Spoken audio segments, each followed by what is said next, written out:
चलिए, आपके स्क्रीन पे एक सवाल दे रहा है, ये बार बार एग्जाम में सवाल आया हुआ है। देखिए, सारे के सारे सवाल हमारे एसएससी सीजीएल से ही रिलेटेड है, जो एसएससी सीजीएल में, सीएचएसएल में, चाहे एमटीएस में, चाहे सीपीओ में आए हुए सवाल है। ठीक है, आप ध्यान से देखिए। कह रहा है कि cos 1, cos 2 और into cos 3 dot dot cos 189 degree तक गया है। ठीक है, तो आपसे पूछ रहा है कि आप मुझे ये बताइए कि इतना का मान क्या होगा। ठीक है, थोड़ा ध्यान से समझिएगा।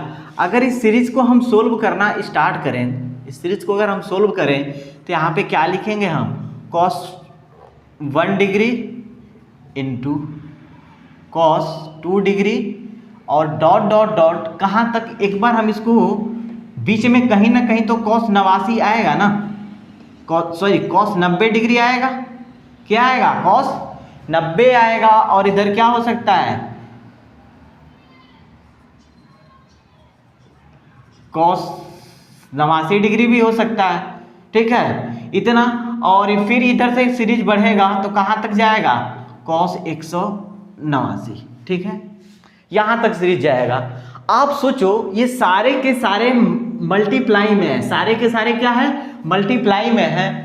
तो हम जानते हो सकता है 189 डिग्री का कुछ मान आए, हमको नहीं पता कि मान कितना आएगा, लेकिन इतना तो फिक्स है कि cos 90 भी इसमें बीच में आएगा, क्योंकि सीरीज एक एक के अंतराल में है। सीरीज क्या है, एक एक के गैप पे गया है। कितने डिग्री के गैप पे गया है, तो एक एक के गैप पे गया है। जब सीरीज 1 से स्टार्ट हो रहा है और लास्ट टर्म 189 दिया गया है, तो बीच में कहीं ना कहीं तो 90 डिग्री आएगा। और सभी के सभी सीरीज हमारे क्या है, मल्टीप्लाई में है।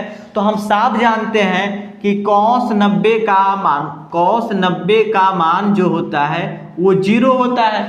तो आप सोचो, इसका कुछ भी मान आए, हमको नहीं पता मान जो भी आए, लेकिन जब ही cos 90 का मान अगर 0 आ गया और सारे के सारे सीरीज मल्टीप्लाई में है, तो जब यहाँ पे 0 आ जाएगा तो 0 के साथ किसी भी नंबर का आप मल्टीप्लाई करोगे तो आंसर क्या आएगा, 0 आएगा। इसलिए इस सीरीज का आंसर क्या हो जाएगा, 0 हो जाएगा। आप नोट कर लीजिए। चलिए, आपकी स्क्रीन पे क्वेश्चन है, ये बार बार देखिए, रेलवे में भी ये सवाल पूछता है, एसएससी में भी पूछता है, तो ये बार बार सवाल आता है। इसको आप कोशिश करें कैसे बनाएंगे। ध्यान से देखिए, इसका सोल्यूशन यदि हम करना चाहें तो क्या होगा आंसर, देख लीजिए। ये tan 1, tan 2, tan 3, मतलब ये सीरीज हमारा कितने के अंतराल पे है, तो एक एक के अंतराल पे है। कितने के अंतराल पे है, एक एक, मतलब गैप क्या है सीरीज में, समान है। तो हम सबसे लोवेस्ट टर्म को देखते हैं। तो सबसे लोवेस्ट टर्म क्या है हमारा, 1 है, और सबसे हाईएस्ट टर्म क्या है, 89 है। तो lowest term plus highest term का अगर सम कितना हो जाए, 90 हो जाए, क्या हो जाए, सम 90 हो जाए, तो फिर देखिए उसके बाद ये लोवेस्ट टर्म है, तो ये 2 है। अब 89 मैंने ले लिया तो क्या बचा, 88 बचा। तो फिर लोवेस्ट टर्म और सेकेंड हाईएस्ट टर्म, दूसरा लोवेस्ट टर्म और सेकेंड हाईएस्ट टर्म के सम का हो जाए, 90 हो जाए, तो उन सबों का मान क्या होता है, 1 होता है जब मल्टीप्लाई में हो। आपको मैंने पहले बताया है कि tan 1 हो जाए और tan यहाँ पे मान लीजिए, यहाँ पे tan अल्फा है इंटू क्या दिया गया है, tan बीटा।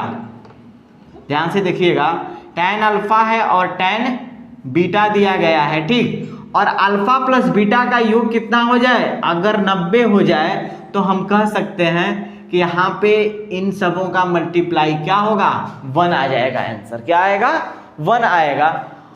तो हम देख रहे हैं कि सबका ना सबका पेयर बन जा रहा है। अब देखो, सबका ना सबका पेयर बनेगा, लेकिन इसमें एक ऐसा नंबर आएगा जिसका पेयर किसी के साथ नहीं बनेगा। वो कौन सा होगा, 45 डिग्री होगा। अब सोचो, मैंने एक 45 ले लिया, एक मैंने क्या किया, 45 ले लिया, तो अब इसमें क्या जोड़ेंगे, 90 बनेगा। तो इसको 90 बनाने के लिए 45 ही जोड़ना पड़ेगा। और एक सीरीज में तो कोई एक सीरीज में एक ही नंबर 2 बार तो आएगा नहीं, तो कन्फर्म है। तो यहाँ पे कहीं ना कहीं बीच में क्या आएगा, tan 45 डिग्री भी आएगा। और हम आपको पहले बताए दे रहे हैं कि 2 एंगलों का सम अगर 90 हो जा रहा है, फर्स्ट और लास्ट का, और सीरीज में अंतर क्या है, समान है, तो इसका मान 1 होता है। इसका मान क्या होगा, तो 1 हो जाएगा। क्योंकि आपने अभी पढ़ा था कि tan alpha into tan beta बराबर 1 हो जाएंगे। कब, जब अल्फा और बीटा का मान क्या हो जाए, 90 हो जाए, और वो सीरीज मल्टीप्लाई में हो, क्या हो, सीरीज मल्टीप्लाई में हो तब। तो देखो इन सबों का मान 1 होगा, एक बचेगा क्या 45, तो tan 45 का भी तो मान 1 ही ना होता है, इसलिए इसका आंसर क्या हो जाएगा 1 हो जाएगा। ठीक है, नोट कर लीजिए इसे भी आप लोग। ठीक है डियर, आज की क्लास यहीं तक रखते हैं। अगर क्लास आपको समझ में आता है तो प्लीज़ आपसे रिक्वेस्ट है कि आप इसे शेयर करें और चैनल को सब्सक्राइब करें और ज़्यादा से ज़्यादा लोगों को शेयर करें। ठीक है, thank you guys, bye bye, take care.